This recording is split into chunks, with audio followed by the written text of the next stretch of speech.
So if I gave you a choice between a pizza or a salad, what would you choose? I think most people would choose the pizza. And I thought today I'd talk about why that is. Why do we often want to rather go for the unhealthier choice compared to the healthy choice? And why we can't stop eating it as soon as we start. It's quite important to know that there's a lot of things going on in the brain, especially when we are thinking about or eating these foods. And it's good to know this because often we can be very hard on ourselves and feel like failures and, why can't we just eat healthy, because then we'll lose weight and reach our goals. But there's quite a lot of things to keep in mind, and maybe this will help you the next time you feel bad, or the next time you feel like a failure, or whatever the case may be.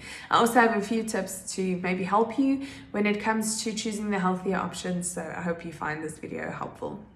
So the very first thing I want to do is just talk about what is healthy or unhealthy foods. A lot of people have different definitions, and what I see healthy and what you see as healthy would typically differ, and that's just because of cultural backgrounds and so forth.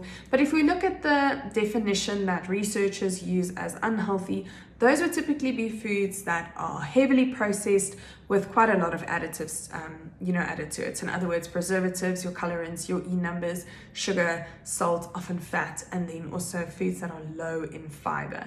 So heavily processed foods. So an easy way to think about it is typically foods we won't necessarily find like that in nature.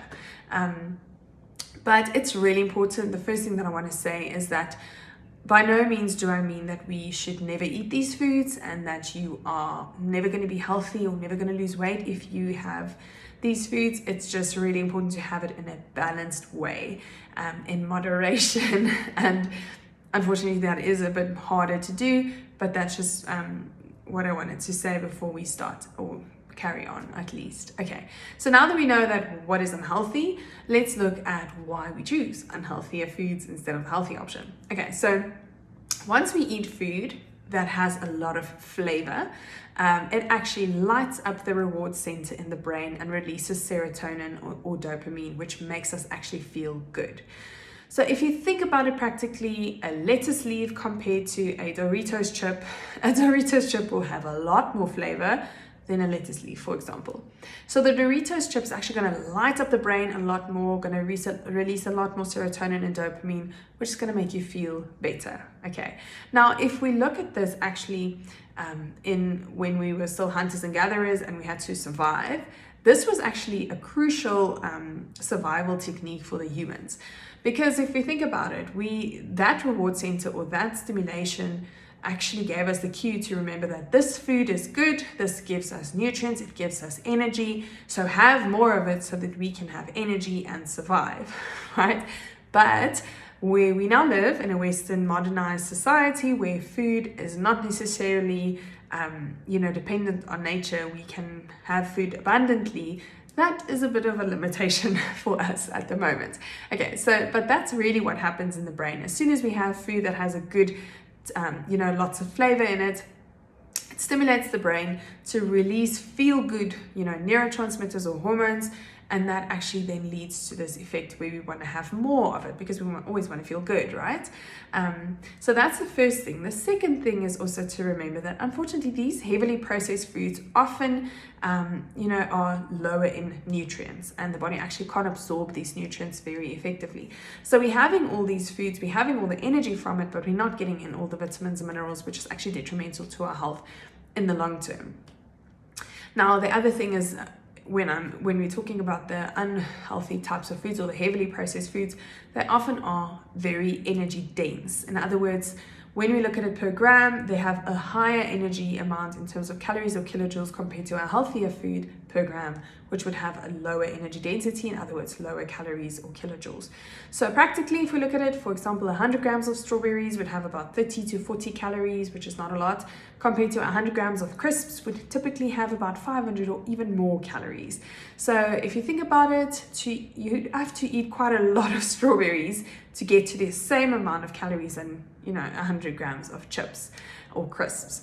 And that's often the problem with these unhealthy foods, is that as soon as that reward center is stimulated, we can often eat quite a lot of it, and we need to eat a lot of it before we actually can feel full, because the body there's not enough time for the body to actually extract all the calories and to realize, oh, okay, I've reached my calorie quota for the day, I should stop. No, it actually works on volume and satiety. So in other words, when the stomach starts to stretch because we're having quite a lot of food in the form of volume, then that's when it actually sends that feeling of fullness through to the brain, which then stimulates, or which then tells us to stop to eat. So if you think about, again, the strawberries, you would start to get full after eating that amount of strawberries compared to eating the crisps, for example. So that's a very important thing to remember with these ultra processed types of foods. And unfortunately, the companies and restaurants and so forth that make these foods know this. They know that the brain is stimulated by these additives.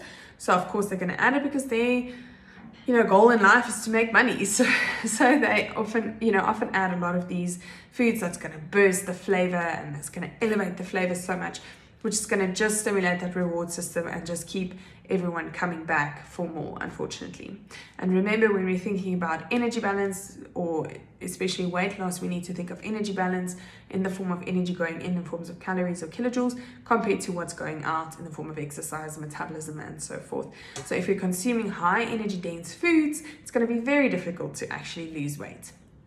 So what are actually, a few lifestyle factors that play a role in our decision or our choices when it comes to nutrition or our diet, whether we choose healthy or unhealthy foods? So the very first one is sleep. Okay, sleep is so important.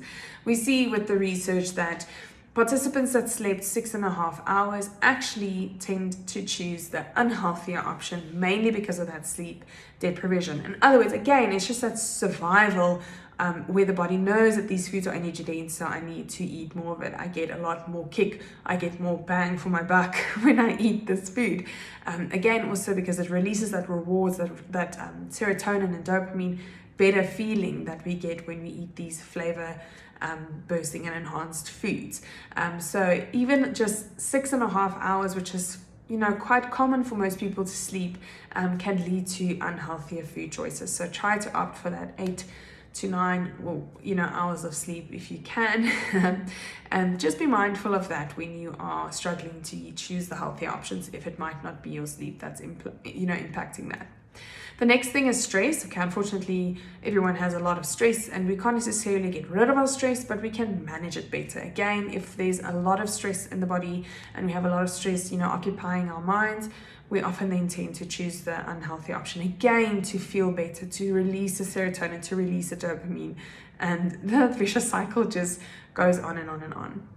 So my tips would be, first of all, I know it might sound a bit strange, but if you do love your donut or your crisps or whatever the case may be, is I do recommend maybe opting for something that's not as high in energy, like for example, some vegetable chips and crisps or something, or fruit or something like that before you have those foods.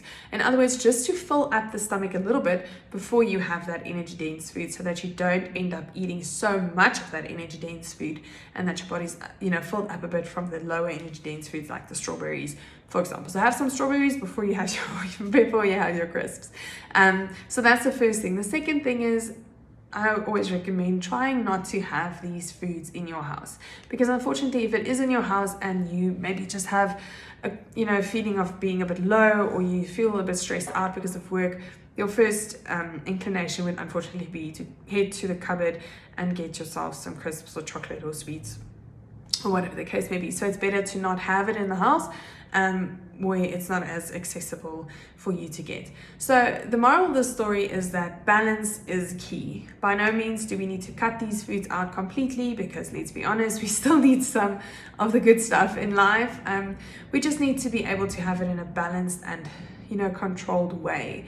And to do that is just to keep these things in mind, that stress and your sleep actually has a massive impact, and that these foods unfortunately are going to release a lot more of the good hormones or neurotransmitters, which will make us feel better. So it is important to pair them with a healthy alternative, so that we don't end up eating so much of these foods.